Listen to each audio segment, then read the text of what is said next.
Physics explains why you can't open a plane door in the air. Welcome to today's video. If you subscribe us, you can learn many secrets of the world. It's the nightmare of travelers sitting near the emergency exit, and the inevitable fate of bad guys tussling on a plane with James Bond, the door erupting open mid-flight, sucking them into the cold blue and white.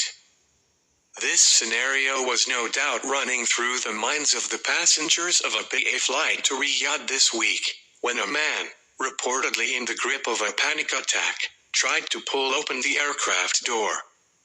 He was restrained by the brother of boxer of Dillian White, no less, and eventually calmed. The doors remained. This isn't the first time passengers have attempted to exit a plane in midair. In 2015, a passenger gave it a go on a Hainan Airlines flight to Mongolia, this time as the plane was preparing to land. In June, Europa flight UX-89 was forced to turn back after a passenger tried to pull open the emergency exit. And just last month, holidaymaker Chloe Haines appeared in court on charges of attacking two stewards who tried to stop her from doing the same. While the prospect of being hurled into the troposphere due to the antics of a drunken passenger isn't alluring, you will be pleased to hear that in all of these cases, the actual risk of the door being opened was nil. There are two lines of defense at play here. The first is, as you might expect, that the doors are mechanically locked. These locks are controlled by the pilot. You see that great big handle on the door? That's actually locked shut, says Steve Wright, an associate professor of aerospace engineering at the University of the West of England. When the plane touches down and is taxiing to the gate, you'll hear the pilot say doors to manual. It's only at that point where the pilot has handed off control, and where those doors are actually capable of being opened by someone standing near them.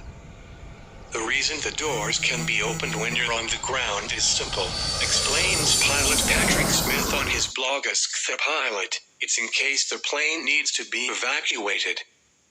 He points out that you may also hear the pilot relay the command disarm doors, which refers to the automatic deployment function of the slides.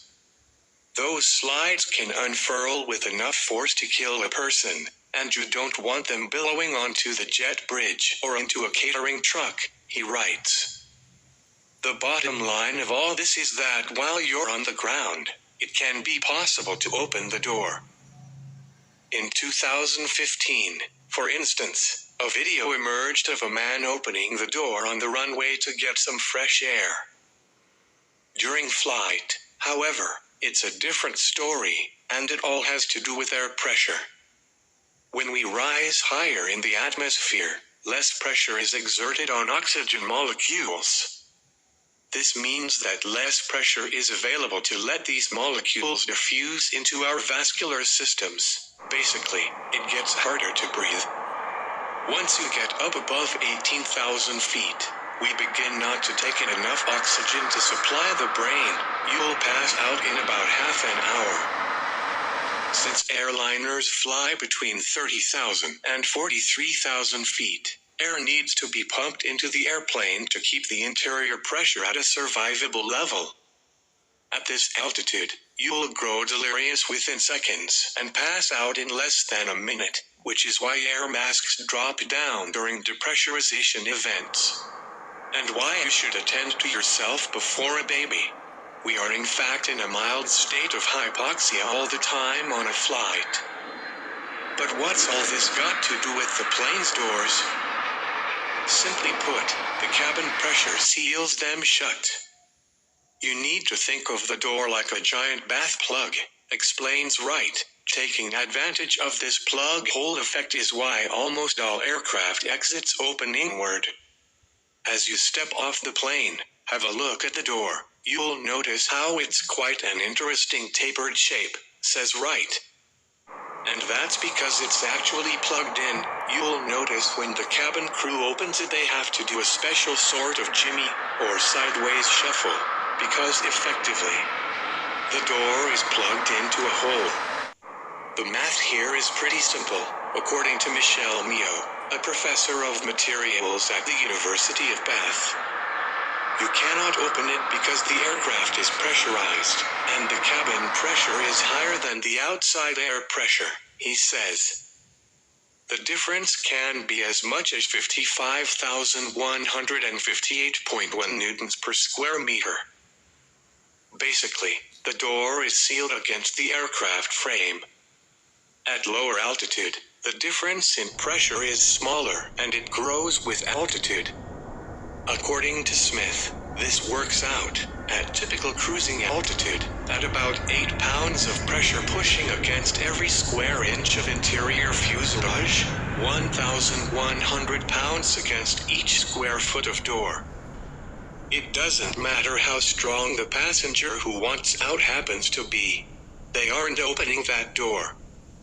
For those of the morbid mindset, it's actually the windows, not the doors, that are usually the plane's weak spot, says Wright. And unfortunately, it isn't a myth that in the event of a door blowing open, passengers would be sucked toward the opening. In case of a decompression or door failure, the passengers will be sucked out because of the difference in pressure pushing the passengers outside. Which is why it is always recommended to wear seatbelts, says Mio. One famous accident was Aloha Airlines in the 1980s, caused by depressurization, but in that case there were existing cracks inside the airplane. The pressure acted from the inside and made the crack grow until the fuselage was ripped apart. Is it valuable for you? Please share this video for your friends, and don't forget to subscribe us.